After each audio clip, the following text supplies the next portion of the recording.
2003-cü il oktyabrın 15-dən, yəni Ulu Öndər Heydər Əliyevin, layiqli siyasi varisi İlham Əliyevin xalqın yekdil qərarı ilə prezident seçilməsindən ötən 22 illik tarixi izləyəndə Azərbaycan adına qazanılan böyük uğurların, qələbələrin, zəfərlərin sıralandığı möhtəşəm xronologiyaya şahidlik edirik.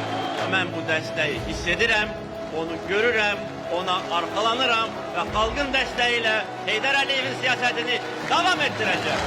Zaman üçün çox qısa bir vaxtda tarixi ədalətin, haqqın, milli maraqlarımızın beynəlxalq hüququn prinsip və normaları çərçivəsində qətiyyətlə təmin edildiyini görürük. Nəyi necə, nə vaxt etmək lazım olduğunu yaxşı bilən Prezident İlham Əliyevin özünün də dünyaya bəyan etdiyi kimi, əgər bizim bütün fəaliyyətimizin xronologiyasını izləsəniz, hətta 2-ci Qarabağ müharibəsinin başlanmasına qədər getsəniz, siz bizim haqlı olduğumuzun məntiqini və güclü arqumentini görəcəksiniz. Biz hər şeyi düzgün etmişik.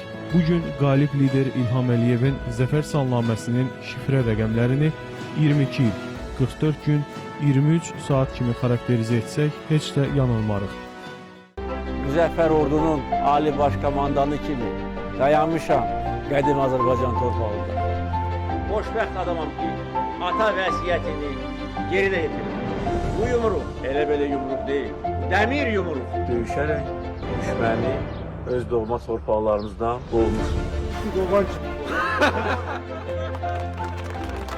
Gördülər bizim gücümüz. Uşaq bizimdir, Qarabağ. Budur reallıq. Bunu biz əldə eləmişik.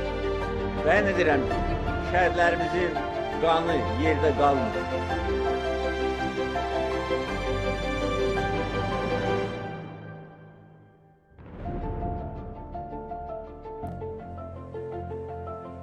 Cəmi 22 il ərzində Azərbaycan Prezident İlham Əliyevin müdrik rəhbərliyi altında Cənubi Qafqazın lider ölkəsinə çevrilib, dünyada söz sahibi olub. Ölkəmiz ictimai-siyasi, sosial-iqtisadi, hərbi, mədəni, ümumiyyətlə bütün sahələr üzrə böyük inkişaf yolu qət edib. Azərbaycan dünyanın enerji, nəqliyyat qovşağına çevrilib və əbəs yerə deyil ki, bölgə ilə bağlı reallaşdırılan bütün layihələr ölkəmizlə razılaşdırılır. Beynəlxalq miqyaslı məsələlərin həlli ilə əlaqədar müzakirələrin, diyaloqların aparıldığı unikal ünvan statusu daşıyan Azərbaycan qlobal problemlərin həllində aktiv iştirak edir. Planetimizin xilası naminə mühüm işlər gerçəkləşdirilir. Bu baxımdan COP29 kimi beynəlxalq əhəmiyyətli tədbirə ev sahibliyi etməsi üçün dünyanın əksər ölkələrinin yekdilliklə Azərbaycan lehinə səs vermələri də təsadüfi xarakter daşımırdı. Ölkəmizin həyatında son 2-10 illikdə baş verən hərtərəfli inkişafa, tərəqqiyə, iqtisadi, hərbi gücümüzün günbəgün artmasına, əldə etdiyimiz nailiyyətlərə, uğurlara nəzərən əminliklə deyə bilərik ki, Prezident İlham Əliyev düz 22 il əvvəl xalqına verdiyi vədləri layiqincə yerinə yetirərək Azərbaycanın inkişafı üçün əlindən gələn hər şeyi edib və onu qüdrətli ölkəyə çevirib. 2003-cü il oktyabrın 15-də İlham Əliyev xalqdan mandat almış, oktyabrın 31-də isə Qurani Kərimə əl basaraq Azərbaycan xalqının və dövlətinin milli maraqlarını müdafiə edəcəyinə and içmişdi.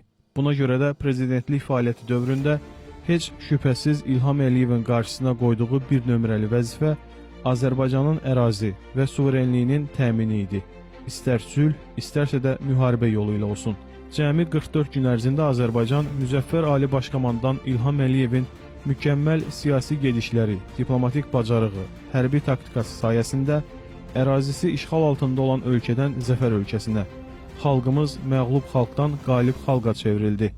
Vətən müharibəsinə qədərki prezidentlik fəaliyyəti dövründə münaqişənin sülh yolu ilə tənzimlənməsi üçün diplomatik siyasət həyata keçirən İlham Əliyev bütün beynəlxalq tribunalardan Azərbaycanın haqq səsini çatdırır, Ermənistanın işğalını əbədiləşdirmək istəyən qərəzli xarici ölkə və qurumlara qarşı mübarizə aparırdı.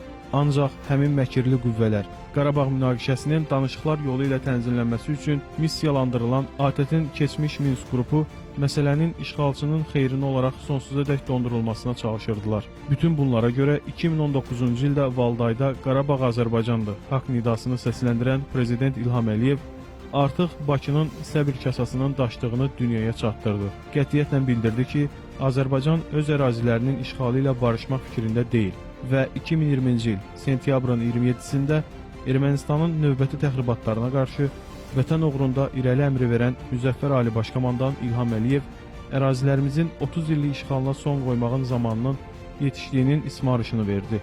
Savaşın ilk günündən qəhrəman döyüşçülərimiz addım-addım torpaqlarımızı işğaldan qurtarmağa başladılar. Müharibənin 44 gün ərzində kəndlərimizin, qəsəbələrimizin, şəhərlərimizin bir-bir azadlığına qovuşdurulmasının müjdəsinin Prezident İlham Əliyev tərəfindən xalqımıza yetirilməsi xoş ənənəyə çevrildi. Müzəffər Ali Başkomandan İlham Əliyevin böyük Şuşa zəfərini məhz Şəhidlər Xiyabanından xalqımıza çatdırması isə xüsusi rəmzi məna daşıyırdı və bu, torpaqlarımız uğrunda canlarını qurban verən oğul və qızlarımızın qisasının alındığına işarə idi. İkinci Qarabağ Savaşının 44 gün ərzində rəşadətli Azərbaycan ordusunun düşmənin başına endirdiyi sarsıdıcı dəmir yumruq zərbəsinin təsiri idi ki, Ağdam, Kəlbəcər, Laçın bir güllə atılmadan, bir itki verilmədən azad edildi. Vətən müharibəsindəki möhtəşəm zəfər 10 illiklər boyu talanan, daşı daş üstündə qalmayan, viranəyə çevrilən ərazilərimizi düşmən tapdağından qurtardı. Yüz minlərlə keçmiş məcburi köçkünümüzün yurt həsrətini bitirdi. Azadlıqlarının üzərindən dərhal sonra həmin şəhər, qəsəbə və kəndlərimizdə geniş miqyaslı quruculuq və bərpa işlərinə start verildi. Çox keçmədən Qarabağ və Şərqi Zəngəzura böyük qayıdış həyata keçirildi.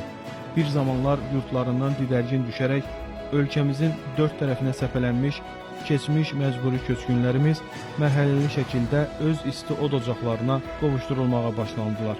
Cəmi 23 saat ərzində qalib lider İlham Əliyevin qətiyyətli siyasətinin nəticəsində Azərbaycanın ərazi bütövlüyü, suverenliyi təmin olundu. Üç rəngli, ay ulduzlu bayrağımız bütün ərazilərimizdə dalğalandırıldı. Biz bugün buradayıq, Xankəndidəyik, Xankəndinin mərkəzindəyik. Azərbaycan gerbi, Azərbaycan bayrağı altında. Bu böyük xoşbəxtlikdir və tarixi hadisədir. Azərbaycan xalqı elə bir qələbə qazanıb ki, həm dillər əzbər olub, həm də bu qələbə əbədi bizimlə olacaq. Bu qələbə bizim tariximizdə əbədi olacaq. Bizdən sonra gələn nəsillər bu qələbə ilə əbədi və haqlı olaraq fəxr edəcəklər. 2 il əvvəl oktyabrın 15-də Xankəndidən xalqımıza müraciət edən Prezident İlham Əliyevin qürurla vurğuladığı kimi, bu ilahi ədalət haqqın öz yerini tapması demək idi. 2023-cü il sentyabrın 19-da başlayıb 20-sində ildırım sürəti ilə bitən və dünya erməniliyinə, onlara havadarlıq edən xarici qüvvələrə dünyanı dar edən antiterror tədbirləri Qarabağda separatizmin kökünü birdəfəlik kəsdi. Tarixi torpaqlarımızdakı quldur yuvasını darmadağın etdi. Status cəhənnəmə getdi. Sərsəm, dırnaqarası böyük Ermənistan planları məhv edildi.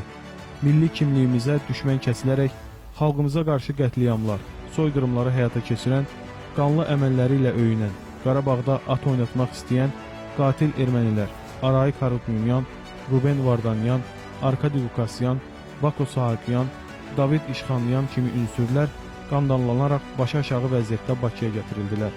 Özlərini qondarma qurumun prezidentləri, nazirləri, parlament sədrləri adlandıran bu şəxslər indi Azərbaycan qanunları qarşısında cavab verirlər. Qalib lider İlham Əliyevin yürütdüyü məharətli diplomatik siyasətin növbəti qələbəsi isə ötən ilin may ayında Qazax rayonunun Bağanı Sayrım, Aşağı Əskipara, Xeyrımlı və Qızılhacılı kəndlərinin Azərbaycana qaytarılması oldu.